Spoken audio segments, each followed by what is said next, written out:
दोस्तों ये पंखा था पुराना, बिल्कुल कबाड़े में पड़ा था। मैंने इसको कुछ इसमें नहीं बदला है, सिर्फ इसको मैंने साफ करके पूरा इसका कलर उतार के नया कलर किया है। और इसको इसके जो बेरिंग वगैरह थे उसमें ग्रीस वगैरह डाली है, कोई चीज़ इसमें नहीं बदली है। मैंने इसको ही चालू किया है और ये पंखा एकदम देखने में न्यू लग रहा है और इसमें आवाज़ भी नहीं है। आप देख सकते हैं ज़्यादा आवाज़ भी इसके अंदर नहीं है।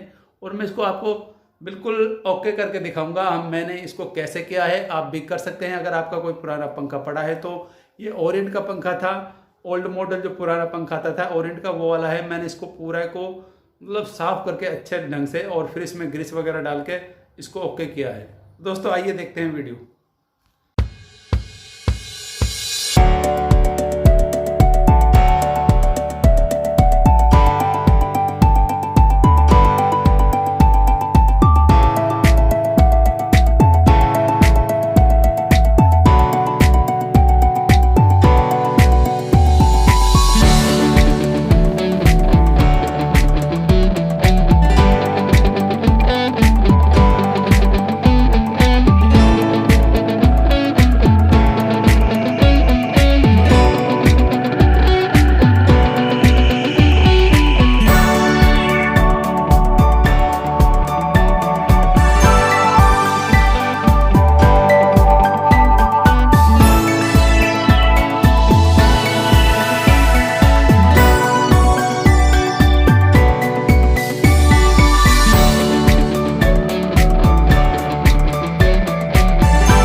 तो फ्रेंड्स आपने देखा, मैंने आपको इस सीलिंग फैन को मतलब पूरा रिस्टोर करके दिखाया और इसको किस हद तक आप न्यू बना सकते हैं। अगर आपका कोई पुराना पंखा पड़ा है, आप देखते हैं उसको ये कि बहुत ख़राब है, लेकिन उसको इस तरीके से आप काम में ले सकते हैं।